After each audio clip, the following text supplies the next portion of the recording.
So we're going to start with our second panel.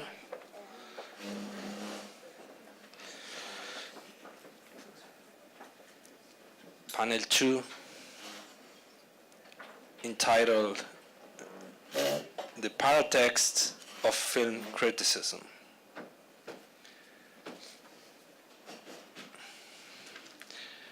My name is Julio Ariza, and I'm an assistant professor at the Department of Spanish and Portuguese here at Dartmouth, and I specialize in contemporary Argentine literature and film. So we're going to start. I'm going to read like a very, very brief bio, like 1-2 lines. I mean, these people worked a lot and did a lot, but so Liz Helfgott received her MA in Cinema Studies at the New York University, and she has been the editorial director of the Criterion Collection since 2004. Okay, and she's going to talk on liner notes as film criticism. Are you going to just do it one at a No, time? yeah, one at a time. Okay. You guys are the boss, so. Yeah, so Genevieve, that's the way you pronounce it? Okay. Is an assistant professor of culture and media and currently holds the Eugene M. Lang Professorship for Excellence in Teaching and Mentoring. She received her PhD in the Critical Studies program at the School of Cinematic Arts, University of Southern California, and she's going to talk on moving image criticism. And Jennifer Fay is an associate professor of cinema and media studies and English at Vanderbilt University. She has published the book Theaters of Occupation, Hollywood and the Re-Education of Post-War Germany, University of Minnesota Press, and she has co-authored with Justus Nieland the book Film Noir, Hard-Boiled Modernity and the Cultures of Globalization, Routledge. And finally, she's going to talk on authorship criticism after Auteurism. And finally, Farran Smith Nehme is a novelist, blogger, and critic, and she has published the novel Missing Reels, Overlook Press. She's going to talk on her blog, The Self-Styled Siren. Okay, now we can start.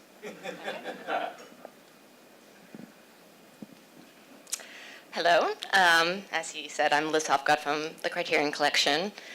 First of all, thank you, Garrett and Noah, for the invitation. It's a great honor to be here with everybody, many of whom I know, but many whom I don't. So it's a pleasure and an honor, and it's just wonderful to all be together in the same room.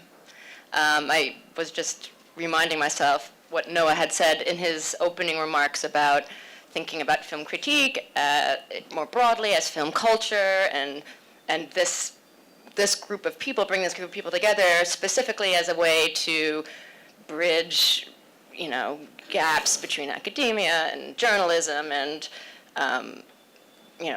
the different schools of film criticism. And I feel like, in a small way, Criterion, that's exactly what we do at Criterion, is bring people together from various kinds of film scholarly and film critical realms in the celebration of cinema, our cinema. So Criterion releases are all about creating discourses about cinema. I'm in charge of the editorial department and the writing for the releases and for the website. And that's just one component of the releases. So, and I want to emphasize to begin with about Criterion that, and we've always thought about our releases as publishing itself. So all the supplements, including the writing and the video essays and the commentary and the various other additions that we have on the release are part of the story that we're telling about the release. So Criterion as a place for the coming together of various kinds of scholars and writers to celebrate our cinema, but increasingly we want to become broaden our reach and even beyond our own films, and we're in the process right now. I was going to say also in response to the crisis of cinema, I feel like, at least in our little world, it's sort of an idyllic world, but I feel like film criticism and film culture is alive and well and expanding, in fact, at Criterion, and so we're in the process of broadening out to streaming with Filmstruck, and we're about to launch a new website, and we've increased our social media, so we're in the business of creating these conversations and these discourses and widening our reach. So that's a little glimmer of happy news in the world of film culture, I think, that there is a place where it seems to be growing. I feel very fortunate to be there. So when I've sort of an informal poll of people of what they would want to know about liner essays, and the big question that everybody comes back with is, how do you choose your writers? So, as I said, the liner essays are just one part of a bigger package about a release. So it's a very collaborative process. We have a meeting for every release that we do. The producer's at the center of it. The art department's there, various executive producers like my colleague Kim, who is going to speak tomorrow. The head of the company and the editorial department and technical people, and we all sit together and say, this is what we're doing and what's the story that we're telling with the release and how are we going to tell it. So there are many factors on how we might approach any given title. If it's a director who is well represented in the collection, like a Kurosawa or Fassbinder even, we don't have to introduce that director, so we can take a slightly different approach to the various supplements. If it's a brand new director, even somebody like Pagnol with the Marseille trilogy, not just a new, more contemporary director, but somebody who's new to our collection. Like Pagnol. I wrote down a couple of others that have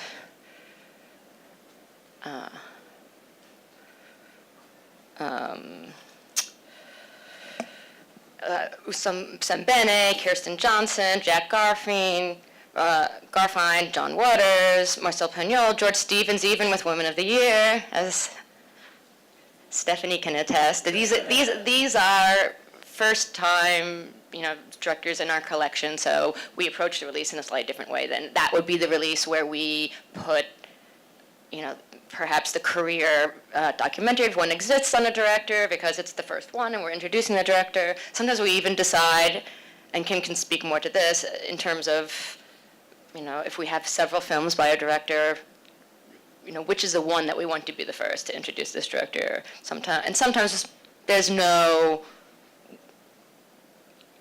we're entering a director's body of work a little bit later by necessity for whatever reason, because we have the rights to that, but we'll find a way to position it as the way into the director's career. So the liner essays are, so it's part of the conversation in terms of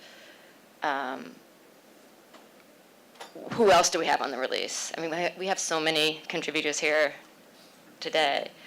So if we have Professor Rentschler doing commentary, perhaps we don't need a more scholarly approach to the liner essay, and I'll pick more of a film critic. Sometimes just the nature of the release. So as I said, if it's a new director, we often feel like, new to the collection, we need to do something fuller, and the essay maybe is a bit more introductory. If it's a director who's very well known in the collection, then perhaps we take a particular angle on the liner essay and the other supplements. And sometimes it's just the nature of the film that affects who we choose. Like for the various supplements. Like we're working on Straw Dogs right now, you know, and that's a film that, you know, it requires a conversation about how you're going to approach that, and we all get together, and we've come up, and Kim is the producer on that one, on that particular release, on some very thoughtful supplements for that. So, and we just try to balance the different voices across the releases. What else was I going to say?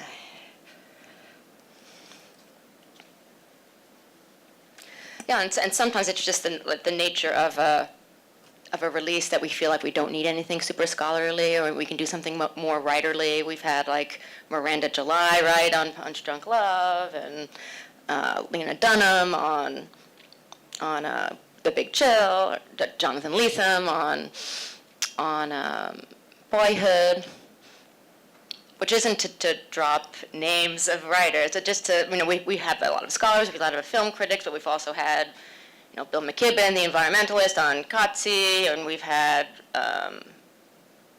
Carlos Fuentes on Milky Way. So even though it's a fairly determined piece of writing in terms of what it needs to do, it's, you know, there are certain things it has to do. It needs to provide context and introduce the film to some extent. But even within that realm, there is a, you know, room for some variety and creativity, which is great. And as I said, it's a way to, I mean, I think sometimes these line arrestees are the first things people encounter when they open the release. They're available online. I know students find them very valuable. They're a unique sort of form of writing, 2,000 words, maybe 3,000 words, maybe longer if it's the Before trilogy and Dennis is writing. But it's a nice, thorough introduction to a film. We try to make it, we have a lot of academics, but we try to make it non-academic, but smart. I feel like it's a very unique situation. I can't think of another DVD company that has an editorial department, much less one with 6 people in it now. So just talking to the president of the company, Peter, before I came here, because he, you know, preceded me by a long time and was very involved with establishing the editorial department, but he was saying that you know, in some ways, they were thinking about it in the early days more in terms of like music liner notes, but that we didn't want them to be unsigned. We believed in bylines, and he comes from a journalism background himself. So like the writing and the bylines and the quality of the writing was always very important to the company from the very beginning. So he would say like it was more like the Blue Note model we were modeling ourselves after in terms of getting great voices. When you were talking about writing as, you know, film criticism as a literary endeavor, I think that's always been at the heart of what Criterion is doing. And that's it. Yeah.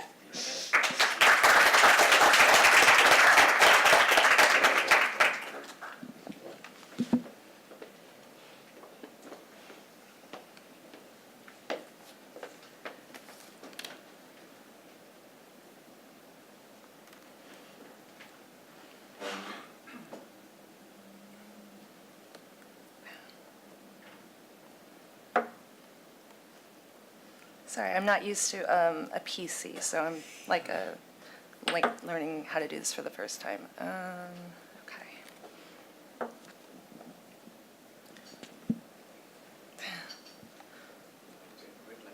Okay, I got it. There he is. He did it last time. Oh, you got it. So thank you, Gerd and Noah, for inviting me to this conference. Thank you to my fellow panelists, and I'm looking forward to speaking with you in just a little bit.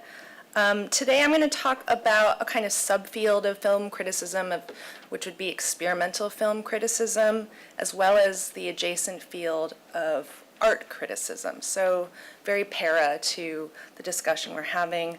But I hope, so even if you're not familiar with these areas and you don't read in these specialized fields, I think this will resonate with some of what's already been observed about the changing especially the technological and economic conditions that we find ourselves in. And specifically, I want to talk about this hybrid area, I think kind of newly emerging, of moving image criticism. So really, another way of putting that is what has happened to the field of experimental film criticism, and this is one where I situate myself primarily, although I also, in my critic capacity, also write on feature films.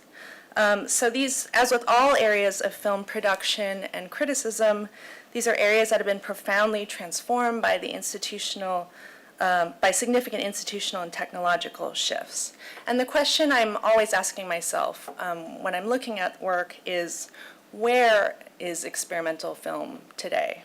And what kinds of traditions and histories are important to bring to bear on the assessment of where we are at this moment and where we're headed.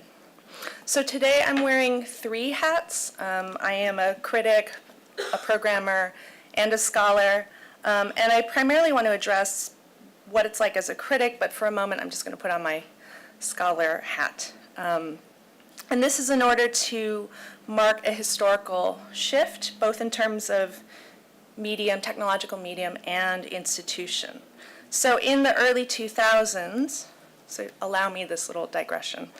In the early 2000s, filmmakers and programmers, if you can recall this moment, were taking a very strong stance against digital formats, especially in experimental film.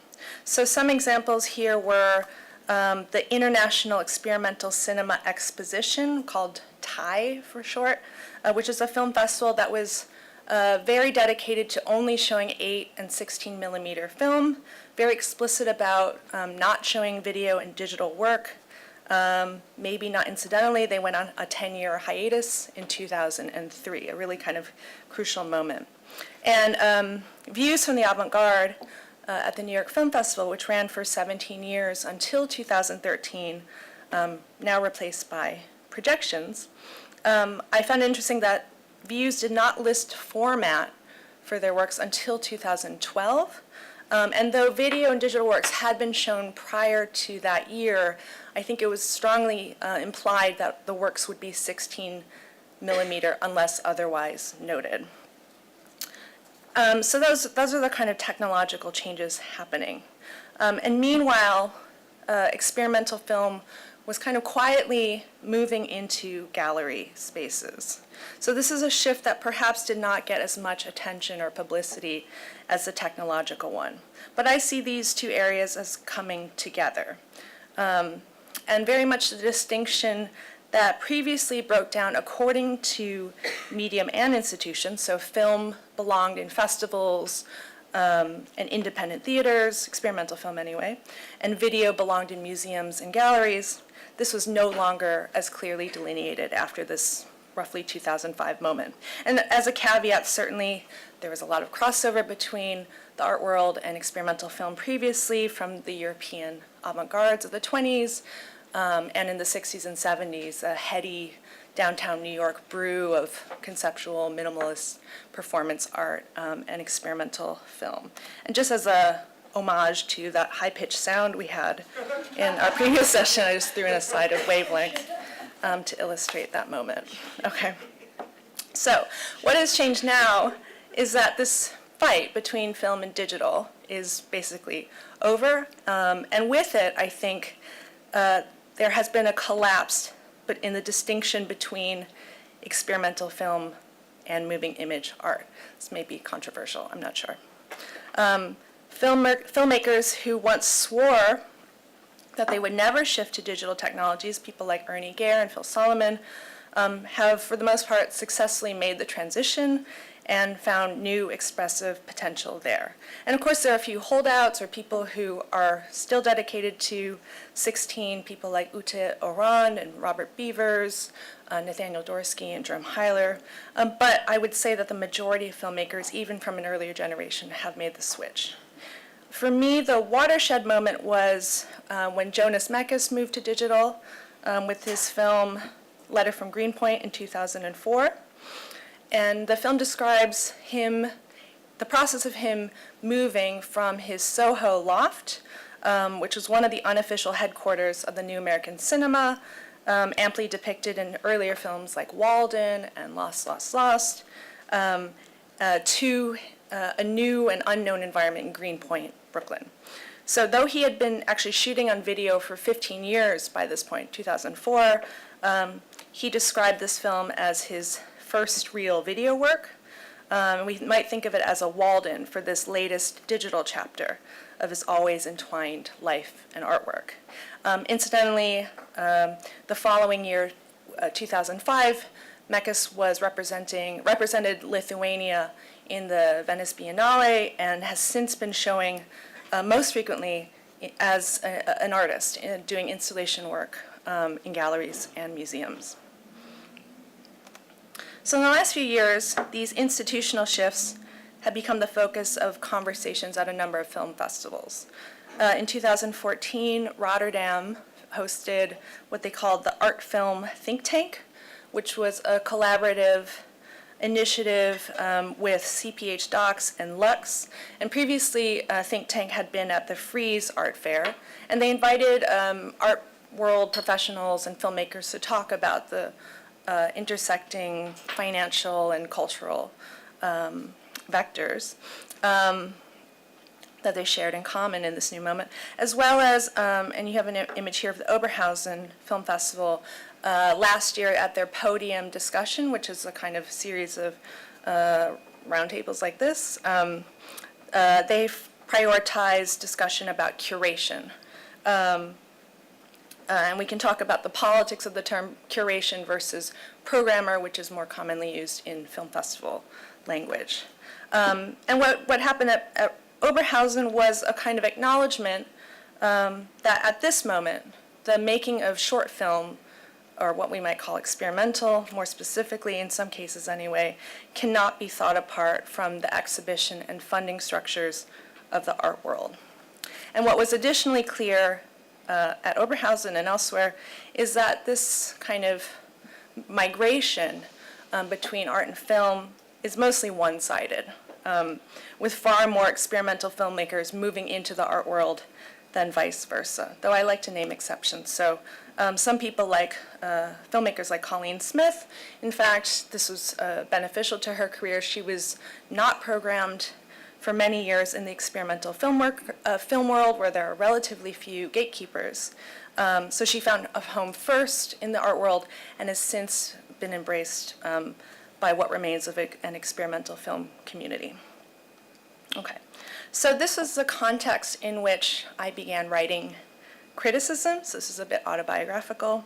And at the same time, I was doing my graduate studies in film at USC and programming screenings wherever I could in and around Los Angeles. So in many ways, I was studying these changes in experimental film and moving image art from the different perspectives that these different hats or perspectives offered me. So criticism, first off, was an opportunity for me to discover work, to learn about what was happening. And I'll say that when I first wanted to write criticism, I was interested in writing about all kinds of film, but I just found it easiest to get into experimental film criticism, largely because to write about a feature film, those assignments were already taken by journals, and it was just kind of hard to get a foot in the door. So experimental film worked for me, and it's what I cared about anyway. Next is programming, and I echo a comment made in the discussion earlier about programming as its own form of criticism. I saw and see it as a laboratory for generating ideas, for seeing how to think different works together and in combination. And then finally, scholarship and teaching have been ways of both kind of stepping back to consider the bigger picture of what's happening, but also a way of delving in more deeply into individual works. And then to close a loop, because I see these all as reciprocal practices, I think scholarship makes me a better critic, especially in this moment of institutional rearrangement that I've been describing. I think it's hard to be a critic of experimental film without having a sense of this broader picture. There was some discussion in the last session about the differences between academic writing and film criticism. I'm happy to talk about that. For the most part, I think these are kind of overblown distinctions. For me anyway, just the act of writing a lot, regardless of venue, is what makes me a better writer. And I just write from the assumption that audiences everywhere are smart and thoughtful and interested in ideas. So because in my criticism I write for different kinds of venues, including places like Film Comment and Film Quarterly, as well as art publications, this has made me more mindful of institutional distinctions. This has to do with the journals themselves and their readers, as well as, and especially I think, the different kinds of exhibition practices that attend moving image art. And I feel as a critic more responsible to account for institutional specificities, and this often results in a kind of institutional critique. And luckily my editors have been very encouraging of doing that. So I try to be mindful of what it means to review work, and this is in the art context, that is for sale in a commercial gallery or is on view in a massive corporate museum like the Whitney. And when you're used to the far more humble screening circumstances of a place like Anthology Film Archives, it's hard not to be a little suspicious of these expensive white cube spaces. And I'm very well aware that my reviews are used for the sale and valuation of artworks in a system that overall I feel very uneasy about. So I try to counteract this in ways by calling attention to the institutional structures in which they circulate, and also dedicating myself to the serious work of criticism, which is thoughtful consideration of the artist's work, both what that person is trying to say or do, and also what the work means beyond those intentions. It's also about, for me, attending to how a work resonates with what comes before, and also what it might indicate about where we're heading. So I have a few, am I out of time? I have 1 minute? Okay, I can leave this for later, because it's basically a list of complaints, so I'm sure I'll just get into it at some point. I can do the capsule version of it. Okay, I don't have any more slides. So this is me as revealing my true self as dedicated to film and very suspicious of how the art world handles film. So the first is encountering, and this is all in my reviews, the often abysmal screening conditions and very little regard, unfortunately, for format. I'll just leave it at that point. You all understand what I'm talking about. Related to this is the overvaluation of other art forms like painting or sculpture or even digital installation art over something like a theatrical film experience. When there's such careful attention given to how a viewer is supposed to encounter a work in one part of the gallery, and yet film is allowed to be just duped, digitized in this poor, compressed way, and just run in a space sometimes with the lights on, I guess by accident. That's a specific gripe that I had. And finally, my third gripe is the issue of access.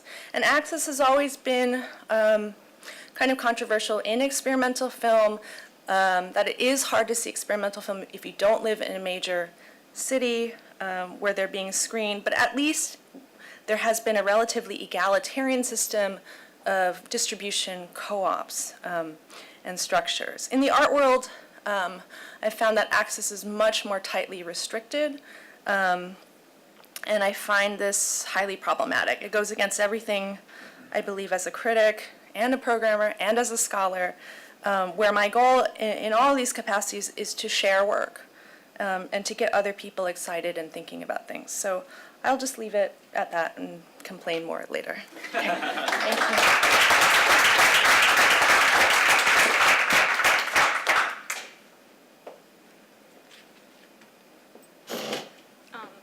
I think we should all, I don't have any, but I think we should all end every talk with like 3 complaints. I like this as a new plan.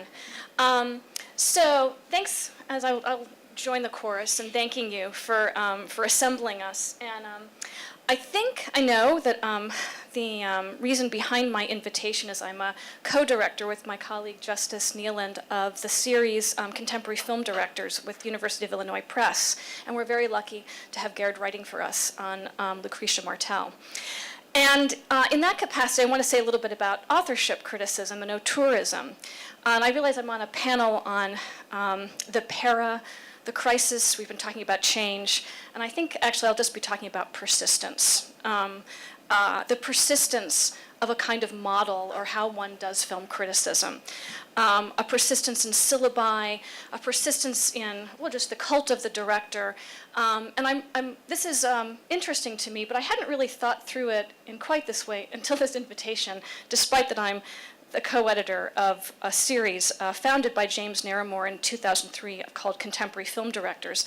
When we took it over in 2010, I think we wanted to gently, maybe, unsettle the auteurist presumption and to orient the series, nudge it, towards a kind of history of the contemporary while keeping the director as a kind of organizing principle, but pushing against some of what that has meant, what auteurism has sort of stood for. And I want to, I meant to run my timer here, but you're doing that for me, but I'll do that. I'll do that as well. Just offer a few remarks about what strikes me as kind of remarkable or kind of strange about the persistence of auteurism or authorship criticism. I think there might be a kind of distinction to be made. Especially in the United States, and especially in the kind of writing that not only is published, and I publish it, but that sells. Like this is a way to kind of get your work out there, even though you're told you should never write a dissertation just on one director. As you all know the history of authorship criticism, its origins in Cahiers and Alexander Estruc's Camera Stylo, the New Wave directors, its migration across the Atlantic its migration across the Channel to movie and then across the Atlantic to Andrew Sarris, who really became one of the American fathers, I would say, of authorship criticism. And I went back to reading Sarris. I actually hadn't really read it in a full way in a while, and I wanted to sort of think about some of the kind of four presuppositions, or actually declarations of method that come out of Sarris's 1968 book, The American Cinema: Directors and Directions, and consider it like it's persistence, given that what is happening in France that year and the year after is all about the death of the author. How is it that cinema and film studies is really kind of founded on the rise of the author in the medium that would seem to be least hospitable to this kind of method, where literary studies is saying the questions you're asking are exactly the questions we should not be. Those are the tired questions, Foucault will say the next year.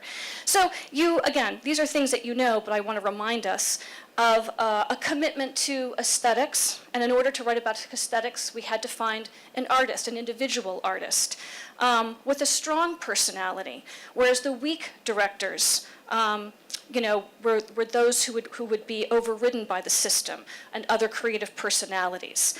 An emphasis on critical unity.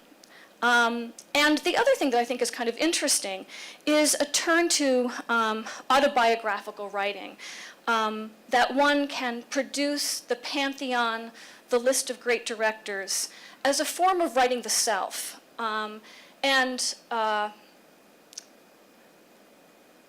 In particular, an avowal. So, the kind of forest trees metaphor that Sarris talks about is really intended as a critique against sociological film criticism, what he calls the express train of history, who will not avow their pleasure in Hollywood cinema. And so this is, as we all know, this is a means of kind of looking at what seemed to be commercial cinema and finding the art. Directors who might have been dismissed, although, I don't think Griffith was ever, or, he should have been for other reasons, but none of the big directors really were dismissed as hacks, but to reorient commercial cinema and make a case for it as art, but to do this around the sole personality of the director, against sociological criticism. So one proposition that I want to offer up, and this was really interesting to me, is not only the kind of self-writing, but why it is that this kind of persists when, again, if we look at like right around the same time, so 1968, Barthes writes about the death of the author, and in 1969, Foucault's now seminal What is an Author comes out. And these have a huge impact on how one does literary study. And of course, there are ways in which deconstruction and what we might say that the death of the author is the birth of the theorist. There's a way in which authorship criticism sort of persists against what would become academic film theory, and it persists as a way of absorbing certain kind of methodologies under the umbrella term of the author, or the auteur, or the director. But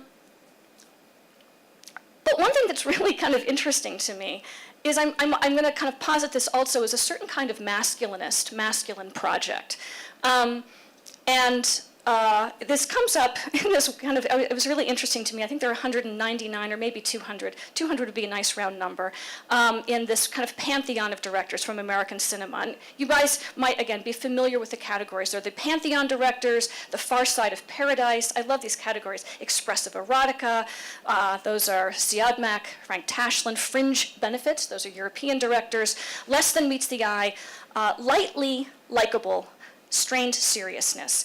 And then in the category oddities, one-shots, and newcomers is the only, and these are, the categories, these are the eccentrics, the exceptions, and the expectants.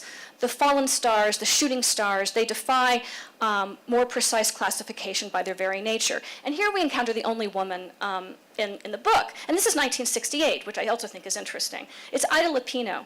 So every other entry has sometimes 2 pages, maybe sometimes a paragraph, entirely about this director, his work, what his influences are, how we can understand it as a kind of collective enterprise. Ida Lupino gets a single sentence, but then he says, but while we're on the subject, Lillian Gish, that actress of actresses, once directed a film and declared afterwards that directing was no job for a lady. And then he kind of goes on to just list a bunch of women. It's a kind of encyclopedic announcement of different women, and here are some people that we have to sort of sort out, and we'll see if Agnes Varda has a career for herself, blah, blah, blah. And I think this is a really interesting way in moving away from a kind of sociological criticism, and here there's a kind of strange sociology which emerges. Now, of course, a lot has changed since then. We do talk about, there are women directors, and we do write about them, but one thing I'm kind of interested in is how this method of sort of self-expression or autobiography in the form of a kind of encyclopedia, of an investment in the creative genius, emanations of a soul in some way, as what one should be looking for in a film, come about and persist when, even in film theory, we have the rise of a kind of theory of the subject that says that the subject is kind of unknowable. The subject is is a subject of language, is a subject of ideology. There's something that we really like to cling to with this, I would say, a kind of weak romanticism that we find in Auteurism. So the question for me then will be, let me get my timer back on. I have much more to say and many other little quotes to read, is how one might think about Auteurism or the author without, we might say, the kind of romantic entanglements. And actually, I have another question about one that I would love to float to people too, is if authorship is a kind of turn towards romanticism, the autobiographical kind of confessional self, the critic who avows his tastes, his cinephilia, did cinema have an enlightenment before this kind of romantic turn? This is a question I'd like to ask. But then let me go back to the other question of how can we think about a kind of authorship without a certain, I would say, taint of Auteurism, a taint that seemed to sort of survive or even be in opposition to, I would say, a kind of feminist psychoanalytic film practice, which tells us there's a problem with our pleasure. I think Auteurism is a place where cinephilia and pleasure are totally permitted at the core of that kind of writing. So this is something we've been kind of gently grappling with in this series. So a few ways that we've been thinking about it. One, and Gerard is a good example of this, is just to sort of expand the category of auteur to less represented directors. To think about directors, so Lucretia Martel might be a good example of this. Is that my bell? Yeah? No. Okay, no. Okay. Or a book collaboratively written on Kelly Reichardt that emphasizes her collaborative processes. Or a book on John Lasseter to think of the director as computer programmer. But also to sort of take up issue with the question of authorship itself. So these are all people who've been writing for our series.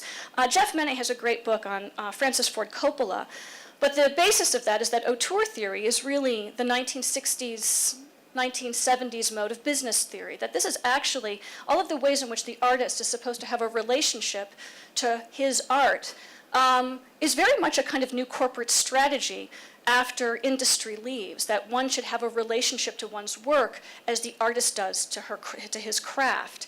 And that auteurism actually is not only a great marketing strategy, it is a corporate strategy that you see arising in other American businesses. Or my colleague, Lutz Kupnick, who many of you know, is writing on Michael Bay. But Michael Bay, who as director I think we have to take quite seriously, rather than thinking of Michael Bay as the auteur, he's thinking about him as a kind of assemblage, a hyper-object. And so one way to think about this too is that in the age of the Anthropocene and various forms of aggregates and maybe the ends of the human, that the director itself can be, I guess, sort of disaggregated or used to do other kinds of conceptual work that can maybe bring us back to some of the concerns that sort of theory, I don't know, we seem to be in a post-theory world that theory kind of left behind, a way for theory to return, one might say, through the back door of auteurism. I have much more to say, but I'll stop there.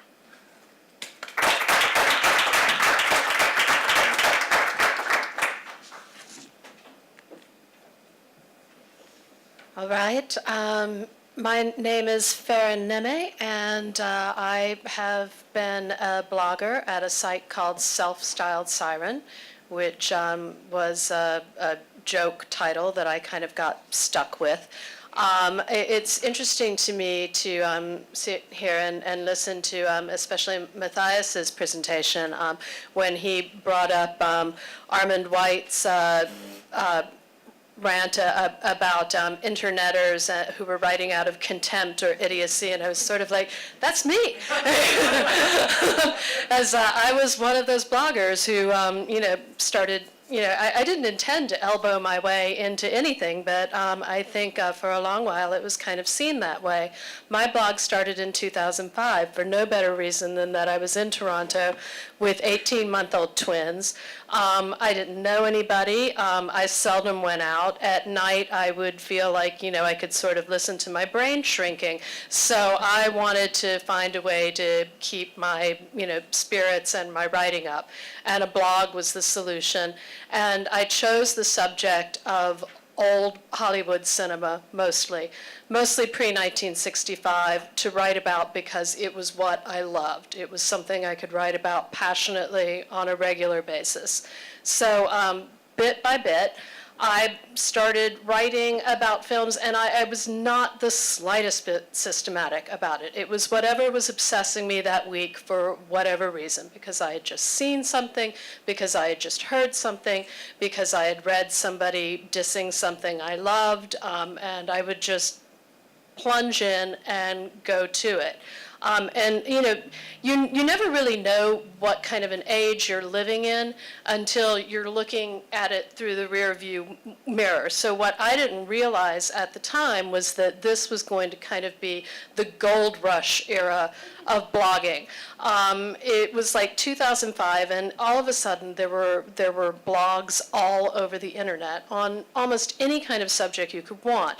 And to give Armand his due, there was an astonishing range of quality, ranging from people like Girish Shambhu, who wrote at a very high, academic level from the very beginning, to, people who were just, basically had started a film blog in order to kind of elbow their way into screenings and buffets and the like. So it was interesting, but then people sort of started sorting themselves out. And what I found was that the participatory nature of blogging really became key. Now, when I started out blogging, the other thing I was anonymous. I just called myself the Siren. This was a bit of leftover paranoia from some stalking I had had from a chat board, which is not worth going into. But I was just like, okay, here's my writing. You're going to accept it or not accept it. People did not know who I was. There were people who thought I was a man. There were people who thought I was 80 years old, largely because of my tastes. There were, but, they would come just based on, I think number one, their interest in whatever I happened to be writing about. And number two, in terms of what I was saying, they wanted to engage with it.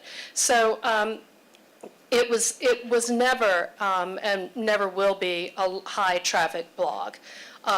When you are writing about, a long piece about Louise Reiner, you're simply not going to get the big time traffic. But what I would get was people who were pretty passionately interested in. I got a lot of other writers, a lot of other film writers, and just cinephiles from all over the country, sometimes English-speaking ones in Europe, and they would start congregating in the comments section, and we would get really good discussions going. And so this period kind of lasted for a long while. And I think the longer we went at it, the better many of us got at it. And the more we saw that we had a chance to kind of advocate for certain things that we saw. I mean, one example that I was going to use, because her name's kind of been coming up because of the series Feud on FX, was Joan Crawford. I think it was 2006, 2007. I wrote a piece pleading for us to take another look at her as an actress, just, not with all of the mommy dearest stuff that had attached to her name, and just look at her purely as an artist, because I believe very strongly that was what she was. And at the same time, there were other writers, I think, not coincidentally, a lot of them women, like Kim Morgan at Sunset Gun and Sheila O'Malley at her blog, who were all advocating for the same thing. And I think, just by sort of persistently pushing at it, we've begun to kind of affect the conversation around her. So that was one thing. Another thing that I did with a blogger by the name of Marilyn Ferdinand was we decided to do a blogathon for film preservation. Now, the bloggers who focus on older film, that, is a very large concern for many of us. So we organized a 3-day thing where people wrote things about, the first one was just any type of film preservation topic. And that first blogathon, we raised $30,000 for the National Film Preservation Foundation, which was, the second one we did for the Film Noir Foundation to restore a movie called Try and Get Me. It's an excellent movie. We're very proud to have contributed towards, and that one, had less of a turnout, which, in retrospect was maybe kind of a sign, because eventually what's been happening is that I think somewhere around 2011, 2012, something like that, almost everybody who was blogging started noticing a fall off in the number of comments and things that they were getting, and a kind of shrinking of your interaction or whatever. So what was happening? Well, Facebook was happening, and Twitter was happening. So a lot of the conversation that had once been happening like on your blog had now like sort of moved to social media. It didn't necessarily mean people weren't reading. A lot of times they would read and then they would go to Facebook to talk, to you or back at you. And so that, that has definitely, I think, the blog gold rush is over, if you can call it a gold rush, where nobody actually makes any money. A lot of people have started, as I have. I've been able to parlay this into freelance film work, writing, because I think I was able to demonstrate a certain level of competence at the blog and knowledge of the subject. I think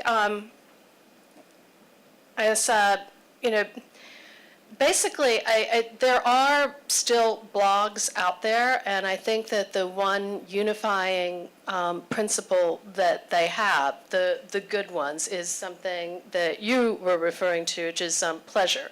You were talking about like the intersection of like Auteurism and pleasure, and I think that is and will remain what a good blog is about, whether it's written like on kind of a high theoretical level like Girish, whether it's somebody like my online friend Ivan Shreve, who's been writing about B movies and serials for a very long time at his blog. I think, and it's the kind of thing that is going to keep film culture alive.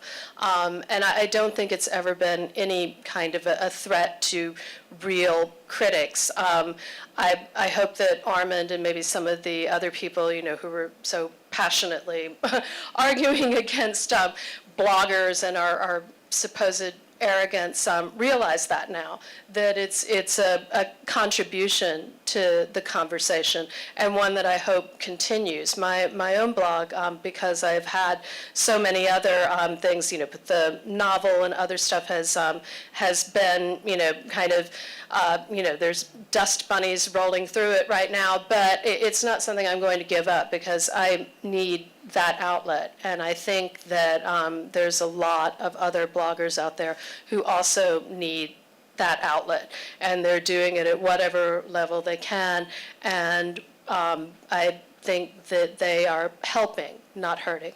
So.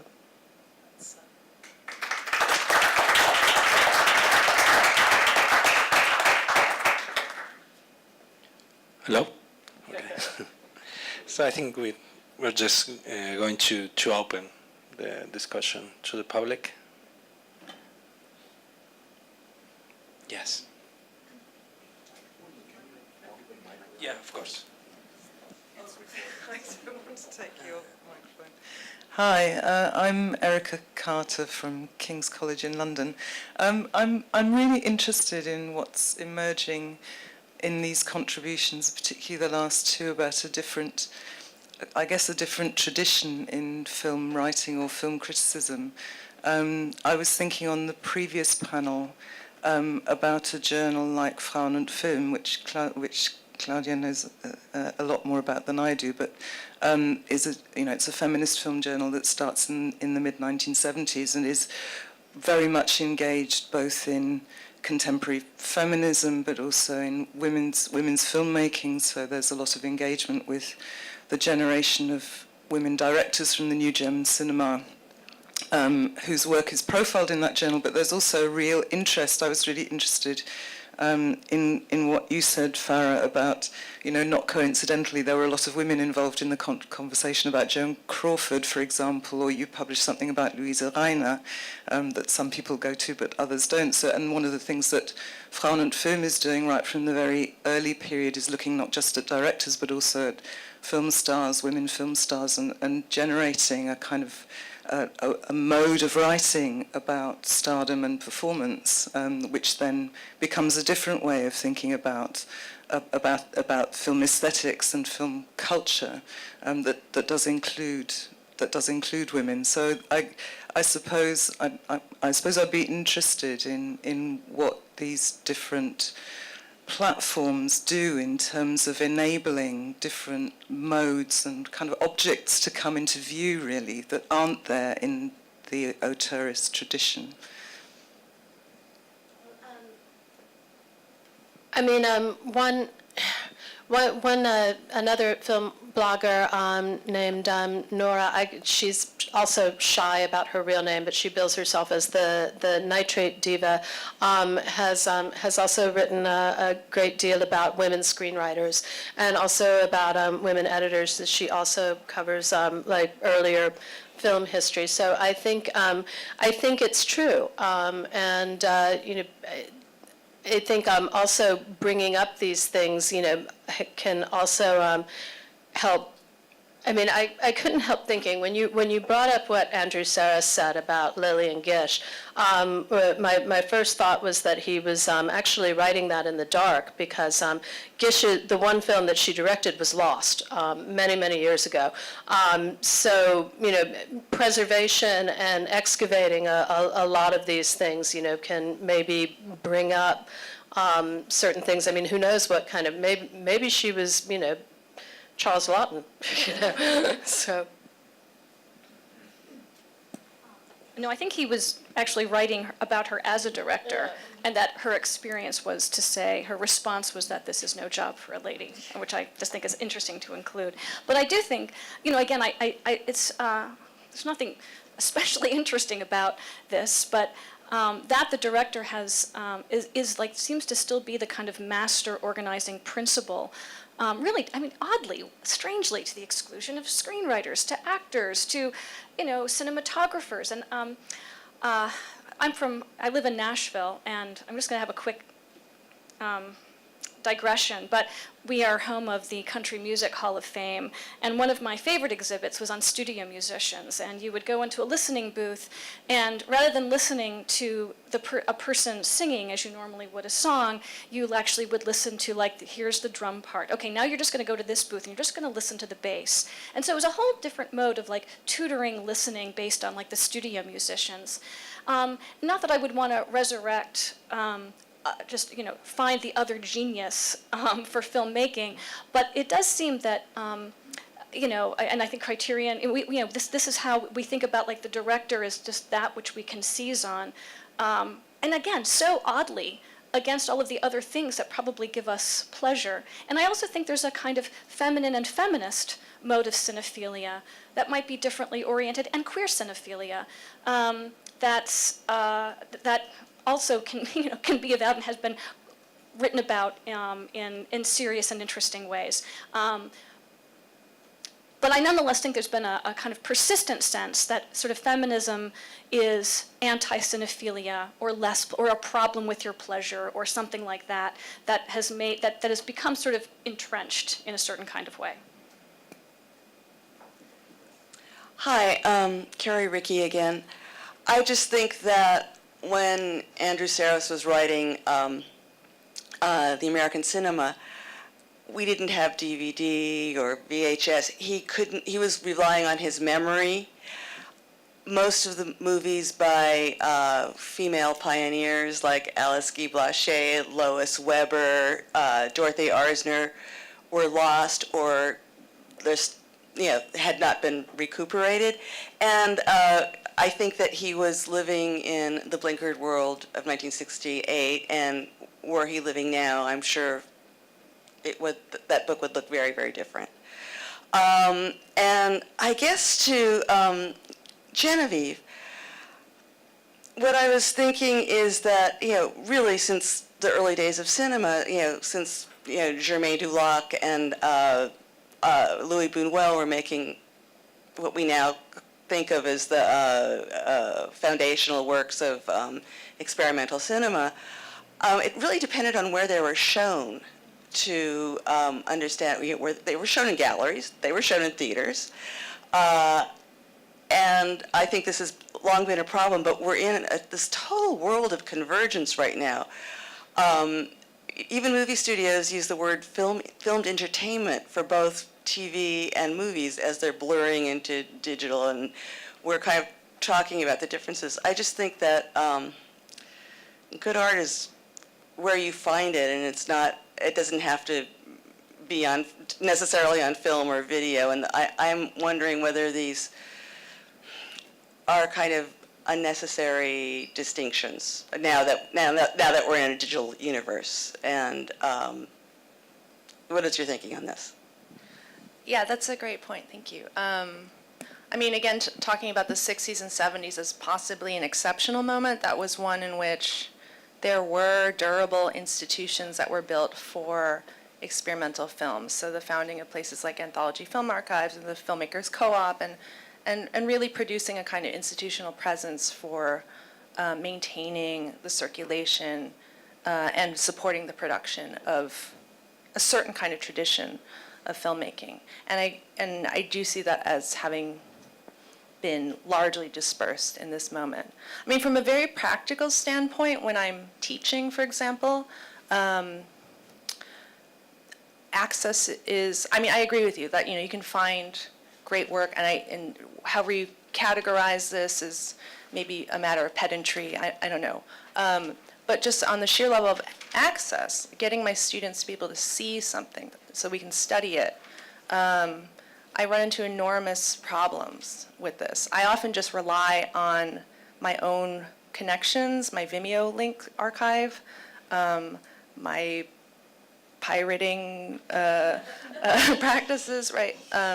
Sorry, yeah. I mean, my students love to hear about this because they do it too. But I would like to be able to have, I mean, this is a fantasy of like open access. I mean, the thing I was alluding to at the end was a piece I'd recently reviewed by Arthur Jaffa, Love is a Message is Death, this video that he produced.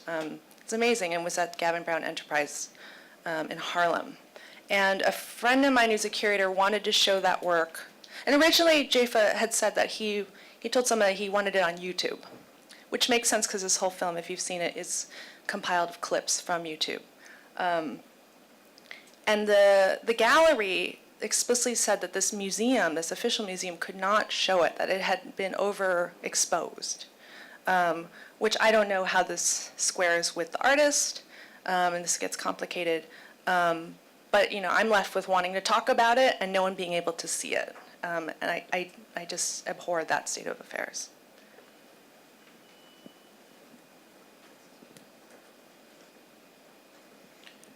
I'm Rick Rentschler. I teach at Harvard. This is an inordinately rich panel, and there's a lot to say about each paper.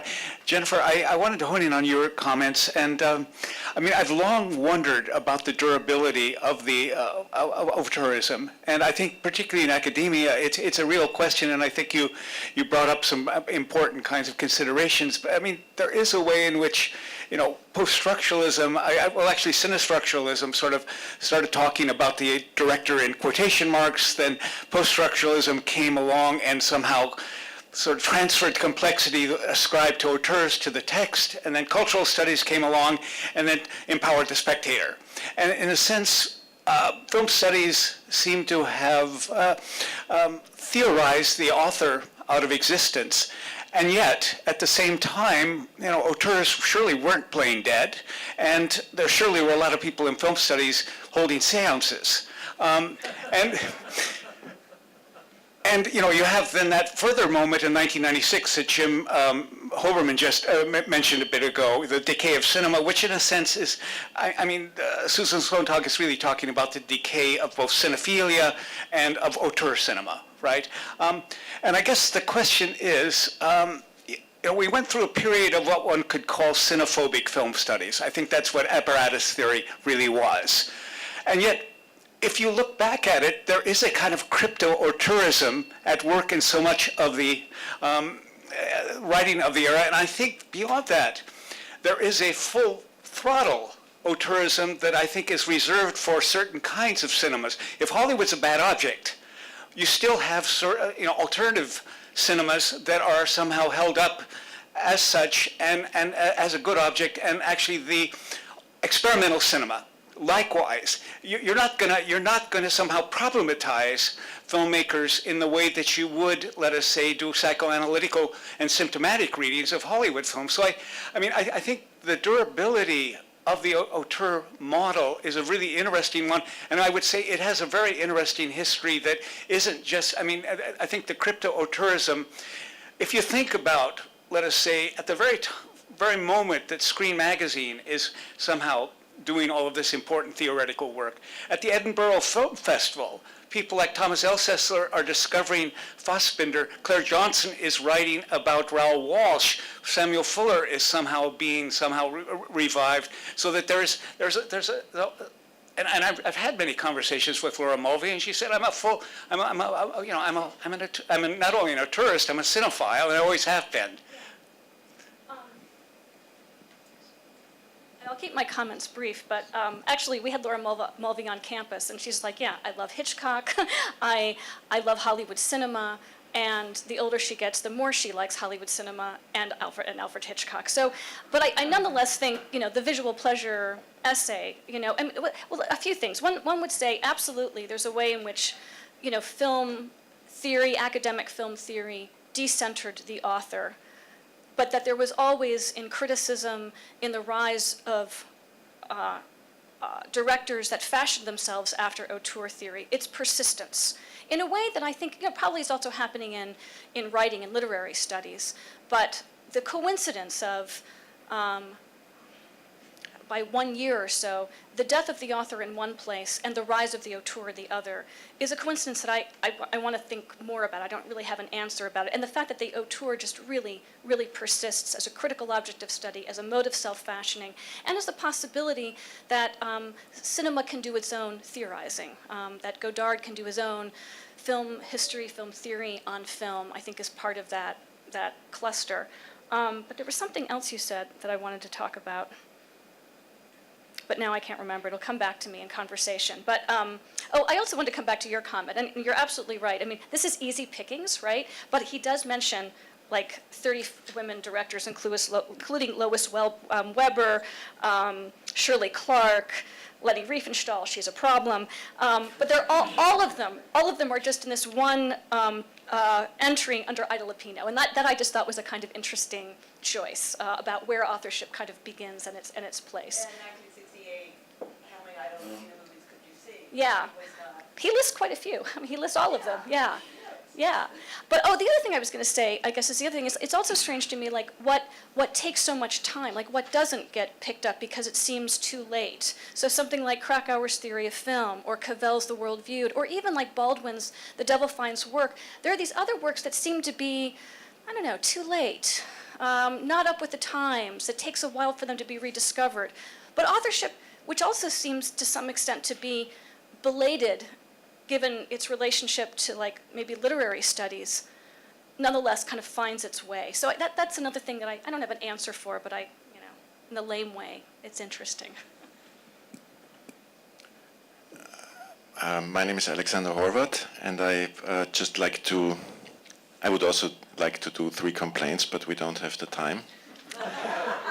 I would like to strengthen what Genevieve said, and also as an answer to your comment, I do not think it's unimportant where great art comes from, because our definition of what great art even is, or a great moving image work, is extremely dependent on the economic circumstances, on the economic worlds, on the worlds of production, where something comes from and how something can be seen and in which ways it is being seen. So us being able to interpret or to evaluate important works or less important works have numerous things to do with exactly what Genevieve hinted at, the structures of power, or the structures of what comes out differently, maybe in a certain institutional framework than the artist meant it to be. My example, and Genevieve gave something very similar. I was immediately struck when I listened to this discussion with a memory I had when in 2007 I attempted at a large art exhibition tasked with the issue of representing film there. And I decided that this should take place in a cinema, and it went back to it was a documenta, and it went back to the program went back to the early 50s when documenta started, so it covered a roughly 55-year period. And the intention was to show in that cinema that film comes and can come from many different areas, from art world artists, from commercial Hollywood filmmakers, from so-called European art filmmakers like Bresson, Fassbinder, etc., by experimental filmmakers, Ken Jacobs, etc. So to give a wide range of these forms and these backgrounds and these milieus of where films come, where great films come to exist. And one of these milieus, very logically, seemed to be that at Documenta, to show in a cinema the more recent history of artists' films, as it is mainly called in Great Britain. Films by artists who never came through the experimental film world, but who started already at the beginning through galleries and etc. My first hope was Stan Douglas, but Stan Douglas never made anything remotely like a linear film that can sensibly be projected in a theater.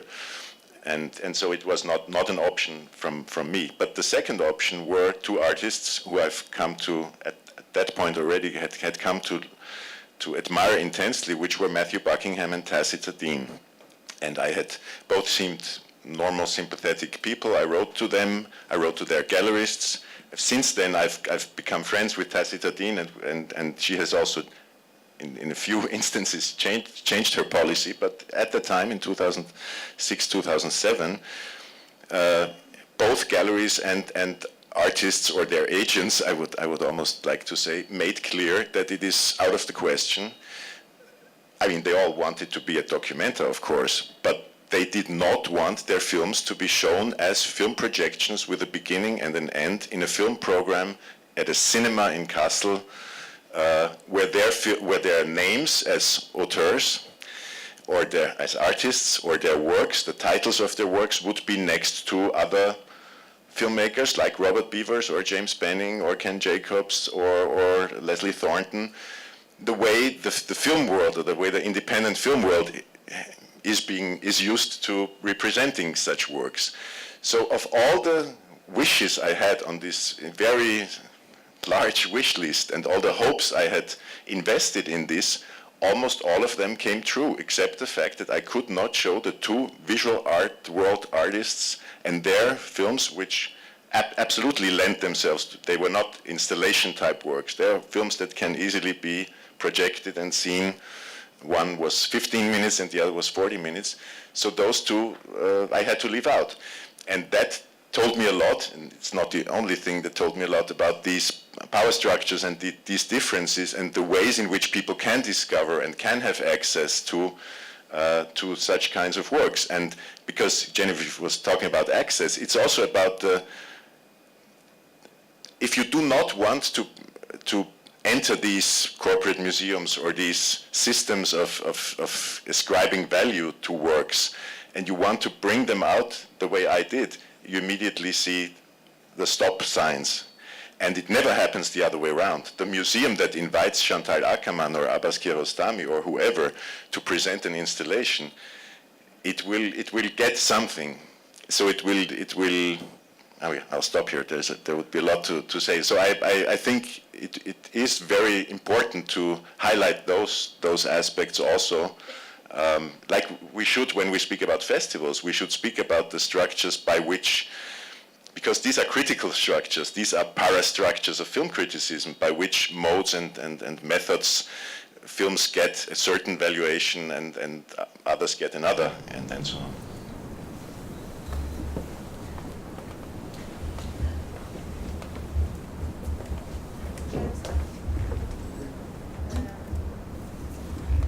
I'll just say one quick remark, and thank you for sharing your experiences. Another para structure that I didn't mention, but I feel is worth mentioning now, is that the university functions as the support structure for a lot of this, especially for critics, and it was mentioned that a freelance critic cannot exist as such anymore in the last panel. I think the same is true for experimental filmmakers, who mostly have university jobs teaching filmmaking, and that's what supports the circulation, the production of their work. Whereas artists will have more, and as well as maybe we can say commercial filmmakers can rely on different kinds of funding structures. But the university is a silent partner largely in this conversation.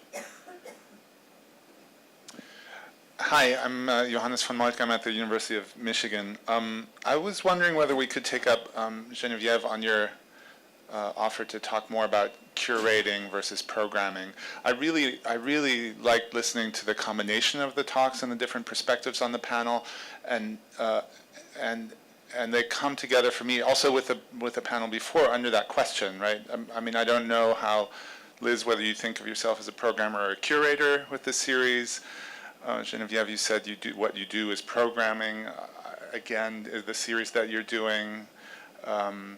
Jen, whether that's a curated or a programmed series. And then my question to Ferran would be, what is the, it's not so much the critic as curator or programmer, but the curation or programming of criticism, which goes back to the issue that we had in the first panel of proliferation, democratization, but those aren't the same thing, right? I mean, if it becomes more and more, it doesn't become more democratic by that way.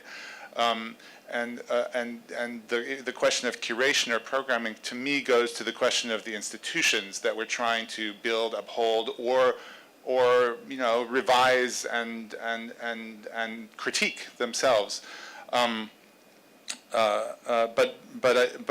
I think behind that question in each case, depending on how you want to take it up, is this issue of a public sphere, which isn't. I mean, my feeling is always it's not, the point isn't that we're losing the public sphere and then it's atomizing, which I think Matthias is right, that you can have that, trace that conversation in a regressive loop all the way to the, at least to the beginning of the 19th century. The question is always, what public sphere emerges out of a particular practice? And I remember, Genevieve, you did an interview with Fred Jameson, was it for Social Text, where he actually talks about this issue around curation, and he says the fact that we talk so much about curation is a sign of how we're thinking about the public sphere today, and that we've lost a certain kind of theorizing and replaced it with a different kind.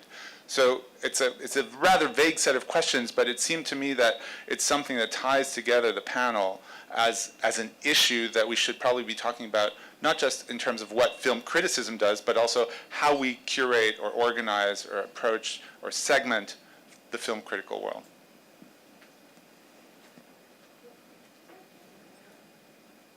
I'm not sure if this gets at what you're saying, but just in terms of how we think about that term at Criterion Curation, we certainly think of the releases as curated. We're also doing a lot more actual curating of programming on the new film struck. That's a different story. But in terms of the releases and the different voices that we bring and the different formats, whether they're video essays or commentary, it's how we think about it. I'll just say a little bit, because I know the next panel also will be talking about curation, so I think this will come back. I refer to programming as a historical term that was used for festivals and organizers of cinemas. And I'm just wary of the term curation as a means of separating and distinguishing a certain profession within art as holding this authority that I think is a bit inflated at times. The rise of the superstar curator, for example, like in the 90s, early 2000s. And so I'm just very cautious and resist the use of the word curation, although I teach a class called Curating Media, because it draws students in. But we remain skeptical and historically mindful of these terms.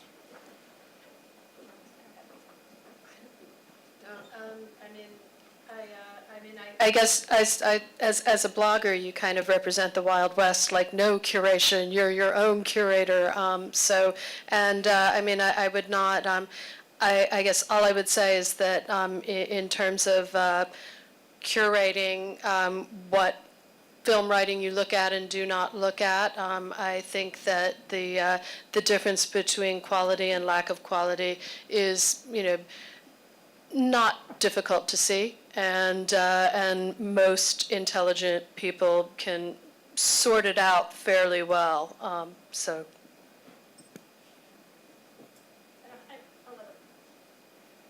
Oh, yeah. I'm Molly Haskell, film critic and author, and widow of the aforementioned Andrew. I just want to maybe reiterate that, to put it in perspective, Andrew was talking about, this was a time when cinema, especially Hollywood cinema, was not considered an art form at all. So, and the way of seeing it as an art form was by seeing the artist, and it was really a way of analyzing, as you know, sort of thematic continuity that was now could be made visible, and there weren't enough maybe women directors to see this. I think what happened then was this moment of so-called golden age cinema, a kind of, Andrew himself talked in his Wells entry about the virus of artistic ambition, and so all these male directors suddenly emerged with sort of vaulting ambition as auteurs, some great and some not so great, Scorsese, Coppola, De Palma, and what happened was it was an autobiographical cinema which basically eliminated women. They no longer were working in a sort of studio system in which they had to feature women in their films, in which women audiences had to be considered. So I think that becomes a little bit conflated or confused with auteurism, this particular phenomenon that happened. But I think it's also an enduring concept, simply because the writer never died either, really. I mean, as long as there's writing, there are and readers, there are writers, and as long as there's cinema. I mean, right from the start, people criticized, well, why don't you talk about the screenwriters? And Richard Corliss, of course, did a taxonomy of screenwriters shortly thereafter, and we do talk about actors as auteurs. This is the excitement and the proliferation and refinement of film criticism, is how many different ways there are to talk about the presence or importance of women or of actors in films. And I think this is sort of feminist maybe ideal of a collectively created cinema, and some places maybe there you can make an argument for that. Certainly Kelly Reichardt is a really interesting phenomenon of a woman's sensibility, but I don't think it wasn't a masculinist theory or mandate. It simply was that was what was available at the time. And I think Andrew was, of all people, very responsive to women, both as women on the screen and directors. So I don't mean to get personal, but just I wanted to sort of make that point. And also, I think it was what Hoberman said earlier about this was a unique moment we are nostalgic about it because it was this unique moment of fervor and cinephilia, and it was very sort of white male oriented. That was the cinema then, and is no longer, fortunately. So. Well, when I saw your face out there, of course, my heart, and I really didn't mean any of this to be personal, but I do want to, everything you say is just yes, yes, yes. But one thing I think is interesting to reflect on is that the rise, the rise and consolidation of auteurism, it was also the kind of, rise and consolidation of real autobiographical writing. And, that, I have sort of, how do I feel about that? I mean, it's interesting to me, like how much that sort of, that his book, which he really does say, like, this is, cinema has been so much a part of my life, that what seems like, what is an encyclopedia is also a sort of encyclopedia of self. I mean, it's a very strange form of autobiography, but I like to take it seriously, that the Encyclopedia of Cinema is an encyclopedia of the self. And of course, it does give rise to highly autobiographical cinema by highly masculine men who make films about themselves. But I think it also authorizes a form of autobiographical film criticism, which can move to the side. I mean, I like his writing very much, but, the Jonathan Rosenbaum, enough about the film, let me talk a little bit more about my childhood or something like that.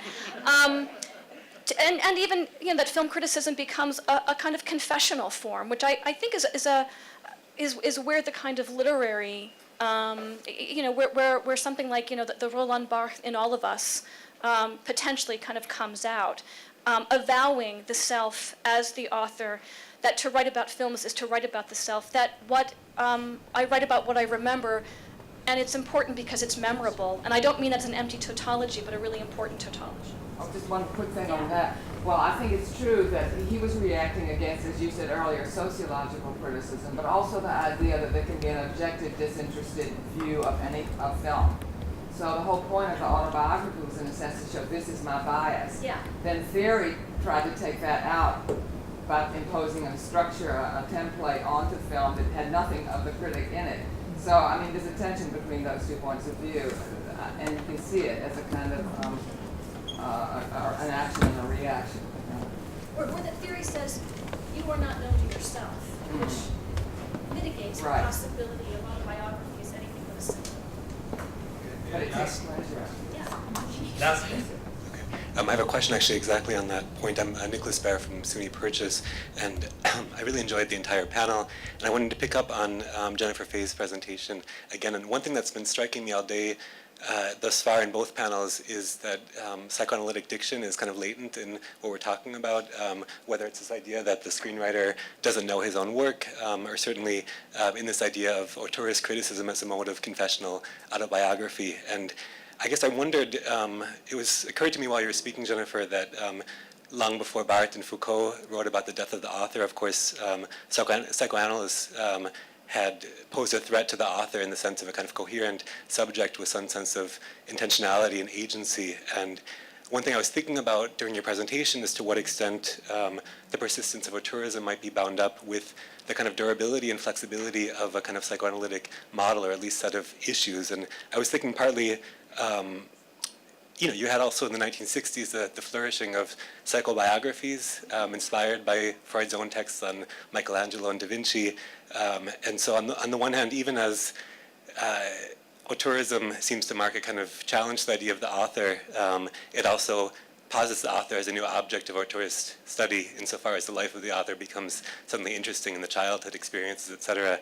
But also, as you're saying, for the auteurist critic, it's a kind of autobiographical mode where he or she writes about his own relationship with that particular work, and at the same time becomes a kind of surrogate analyst for the director or author of the film, saying things that the person, him or herself, couldn't discern. So I just wonder about the relationship between auteurism and psychoanalysis in that regard. I'll be really fast, but I think it's interesting that, Freud, but then Derrida, Damon. One of their kind of primary sources for deconstruction, psychoanalysis, is Rousseau and his autobiography. So that autobiography, and he claims not only to be absolutely original, but to be writing one of the first real, one might say secular autobiographies. And that autobiography is precisely where the account of the self with these strange symptoms, the ribbon, needs to be teased out, and the declaration, I should say also, of an utterly sincere self, a transparent self, and it's that in that declaration of transparency, one can start to find the symptoms. So there is a way in which auteurism as a mode of filmmaking, a mode of autobiographical criticism, is very compatible and congenial with psychoanalysis. As long as the presumption is that there is not a kind of knowable self who is able to impose his will, there's something about the will that can be imposed, that can shine through a person who knows himself and is able to work within and then also against the system. But maybe the way that will is enacted can be a symptom of something else. So there's a way in which these are compatible, and the very fact that Mulvey takes up Hitchcock and Sternberg, clearly the auteurs are the best places, but whether or not Hitchcock, I don't think people really say that Hitchcock doesn't know what he's doing, or that he's, there's a kind of interesting way of what might be boxed out of that. He's very good at giving us stories that are compatible with psychoanalysis, but he himself gives us his own stories to such a degree that his own mode of writing is offering itself up for a kind of transparent thing. So that may just kind of cycle back into what I'm talking about, or it might cycle back out. But I think psychoanalysis also becomes a kind of system of knowability that also makes the auteur interesting. Okay, thank you to our wonderful panel, and thank you all for a great discussion. And I think it's lunchtime.